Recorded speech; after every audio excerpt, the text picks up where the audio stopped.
الرحمن الرحیم الحمدللہ رب العالمین۔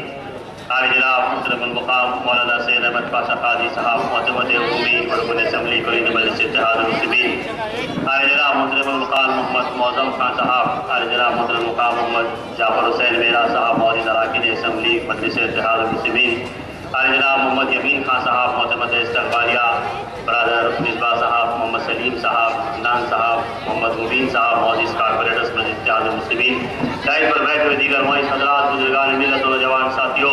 جیسا کہ آپ تمام حضرات جانتے ہیں کہ کلید مجلس اتحاد المسلمین کے زیر اہتمام ہر سال دل سے یاد قائد ملت کا انعقاد عمل میں لایا جاتا ہے۔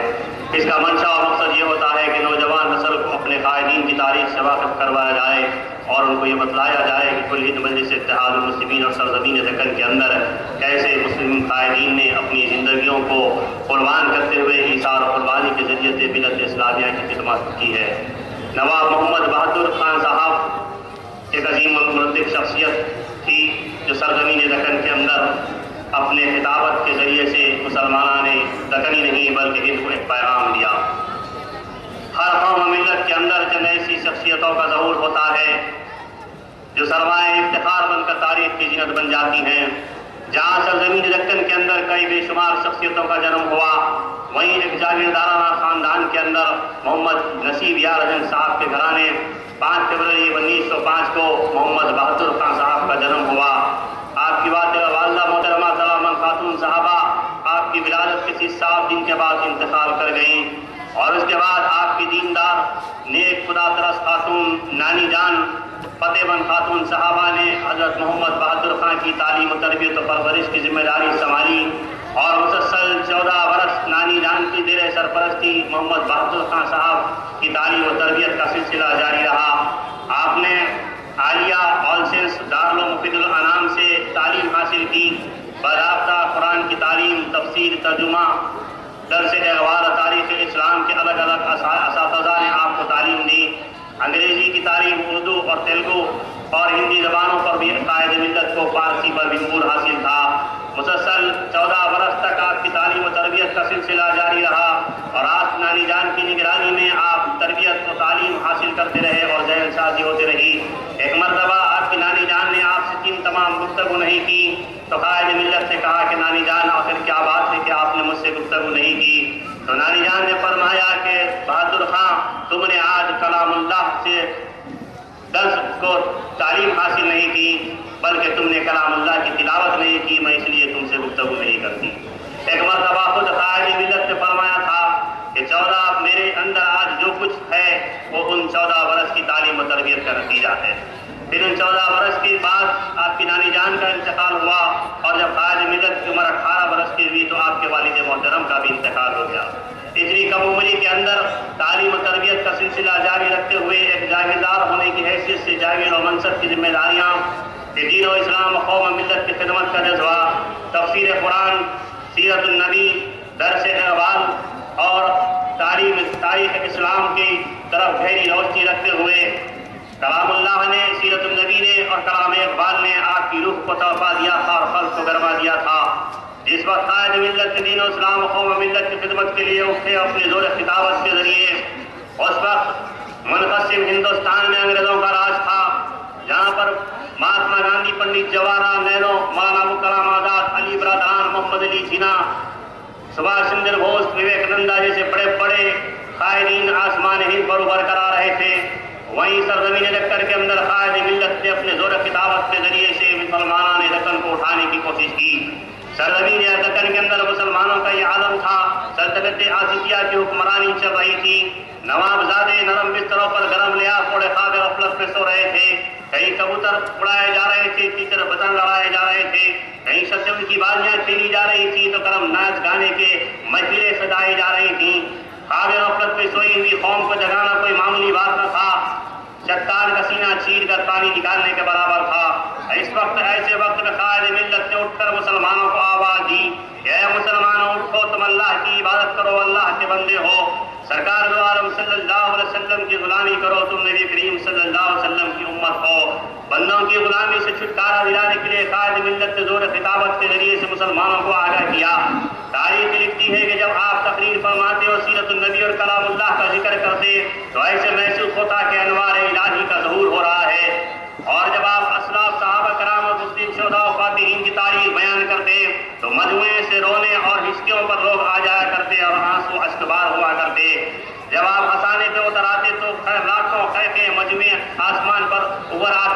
اور لوگ پھیپے لگا کر ہنسنے لگتے۔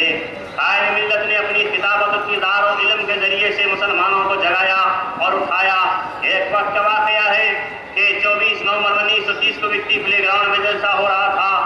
وقت کے بادشاہ میر عثمان علی خان کی دور خطابت کے بارے میں تعریف سن کر کئی مرتبہ بیگم منزل کو تقریر سننے آئے، اور جب وکٹری پلے گراؤنڈ کے اندر تشریف لائے تو خارزمین دکن کا مسلمان حزب روایت غلامانہ ذہنیت کا حامل رہا۔ اس نے یہ محسوس کیا کہ وقت کا بادشاہ آیا ہے، کیا ہم مجھ کو اٹھ کر ساتھ سلام فرسی سلام کر کے اس کا استقبال کریں، یا بہادر یاردم کا خطاب سنے جو سیرت النبی پر بیان ہو رہا ہے۔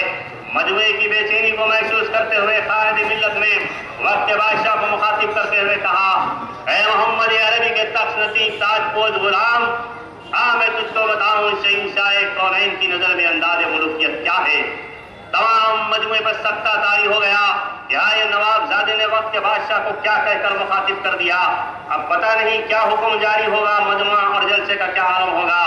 نواب میر عثمان علی خان بھی خود ایک باخود عاشق رسول غلام مصطفیٰ تھے، ایک عالم تھے، ایک مدبر، بادشاہ تھے عادل۔ وہ مسکراتے ہوئے اسٹیج پر آئے اور بیٹھ کر کہا، نواب اپنے خطاب کو جاری رکھیے۔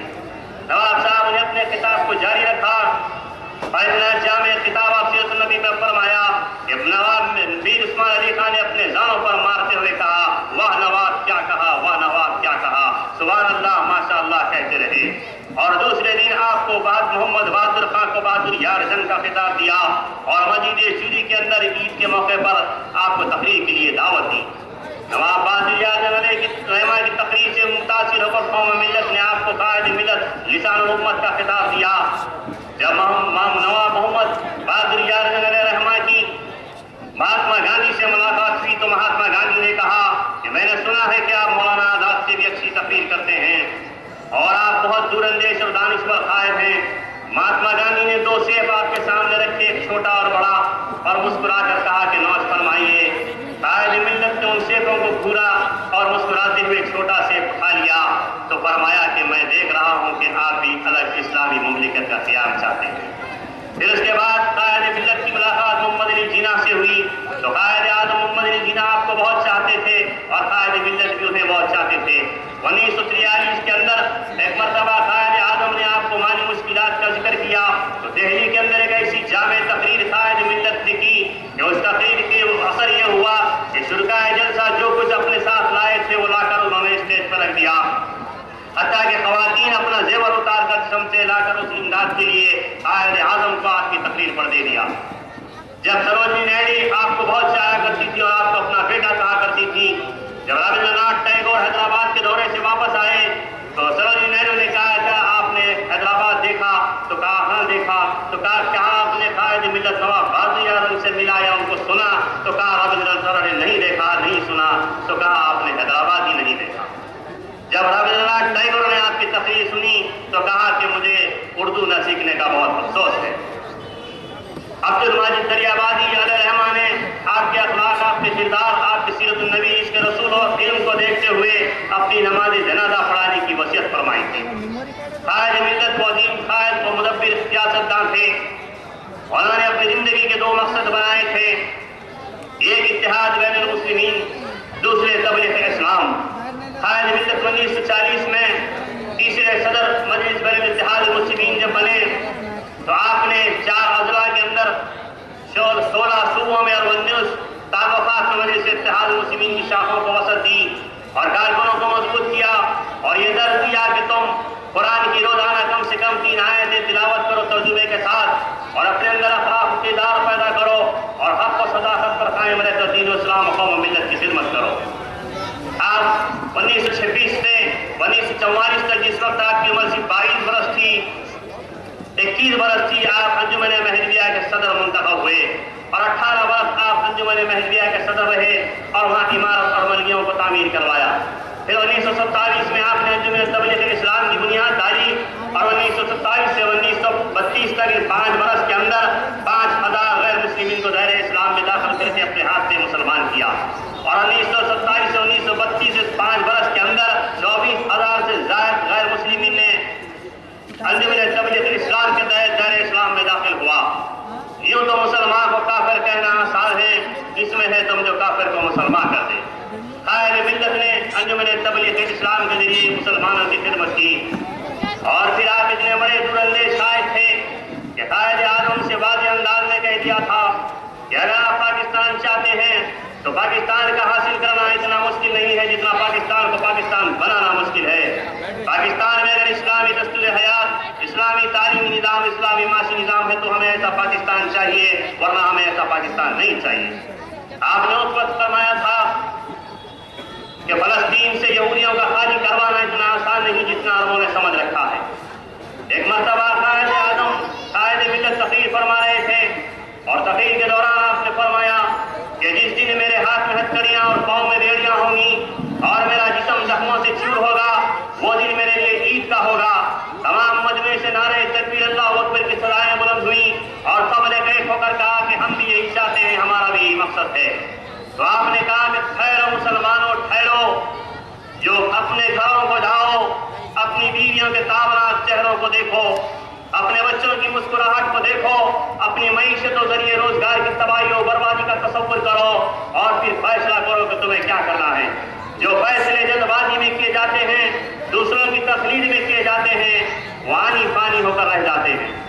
مجھے وہ لوگ نہیں چاہیے جو شجر ملت میں پھول بن کر مہکنا چاہتے ہیں، مجھے وہ لوگ چاہیے جو مٹی اور پانی کے اندر دفن ہو کر جڑوں کو مضبوط کرے اور رنگین پھول پیدا کرے۔ مجھے وہ لوگ چاہیے جو زمین کے اندر دفن ہو کر بنیاد کا پتھر بنے اور اپنے اوپر کھڑی ہوئی عمارت کی مضبوطی کی ضمانت دے۔ ایسے لوگوں کی مجھے ضرورت ہے۔ قائد ملت نے مسلمان نوجوانوں کو یہی تعلیم دی کہ سیرت النبی کی تعلیم حاصل کرو، سنت رسول پر عمل پیدا ہو جاؤ، قرآن پر عمل کرو، درس اقبال حاصل کرو، اور اقبال کے شاہین اور مرد مجاہد بنو۔ آپ روزانہ بعض نماز فجر تفسیر قرآن اپنے محلے کی مسجد میں دیا کرتے، اور جمعرات کے دن آپ سیرت النبی بیان کیا کرتے، اور جمعہ کے دن درس اقبال کی تعلیم نوجوانوں کو دیا کرتے۔ آپ نے اپنے تعلیم کے ذریعے، دور اندیشی کے ذریعے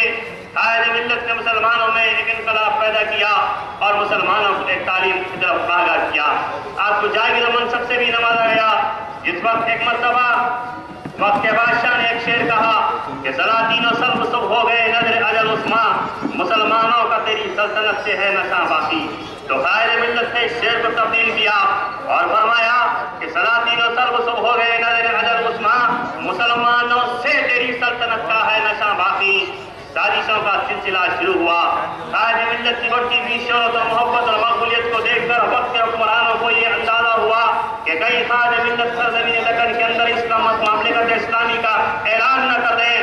اور آپ نے یہ بات بھی کہی تھی کہ میں کرسی وزارت پر بیٹھ کر امور مملکت کے بارے میں سوچنے کے لیے نہیں، بلکہ بازار کا کوچہ گرد و غبار بن کر انسانوں کے دلوں میں قلوب کے اندر طوفان برپا کرنے کے لیے پیدا کیا گیا ہوں۔ یہ بات وقت کے لوگوں کو بری معلوم ہوئی اور سازشوں کا سلسلہ شروع ہوا، اور یہ بات بھی عثمان علی خان تک پہنچائی گئی کہ نواب صاحب کیا کہہ رہے ہیں کہ مسلمانوں سے تیری سلطنت کا ہے نشاں باقی۔ آپ کی سلطنت کو خطرہ لاحق ہو رہا ہے، لوگ چاہ رہے ہیں قائد ملت کو، لاکھوں کی تعداد میں ان کی آواز سننے جا رہے ہیں۔ لہذا سکندرآباد کے اندر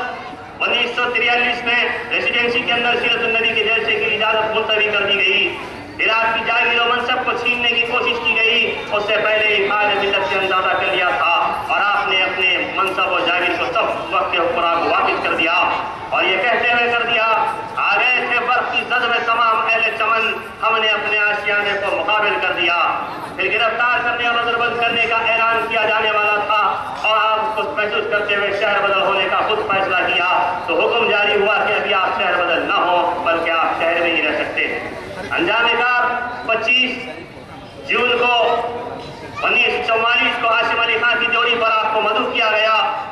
اور زہر پختے میں زہر دے کر آپ کو شہید کر دیا گیا۔ ان للہ و انا الیہ راجعون۔ جہاں ٹیپو سلطان رحمۃ اللہ علیہ شیر میسور کو شہادت حسینی نصیب ہوئی میدان جنگ کے اندر، وہیں سرزمین دکن کے اندر قائد ملت کو شہادت حسینی نصیب ہوئی۔ جہاں پر ٹیپو سلطان کو شہادت حسنی نصیب ہوئی، وہیں قائد ملت کو شہادت حسینی نصیب ہوئی۔ قائد ملت حق کو قائد تھے اور حق پر قائم رہا کرتے تھے، اور یقیناً قرآن مجید میں بھی یہی بات آئی کہ یا ایھا الذین آمنوا قولوا قولا سدیدا، اے لوگوں جو ایمان لائے ہو، ہر وقت حق بات کہو اور سچ بات کہو، چاہے حق بات اور سچ بات کہنے کی وجہ سے تم کو عہدے سے محروم ہی کیوں نہ ہونا پڑا،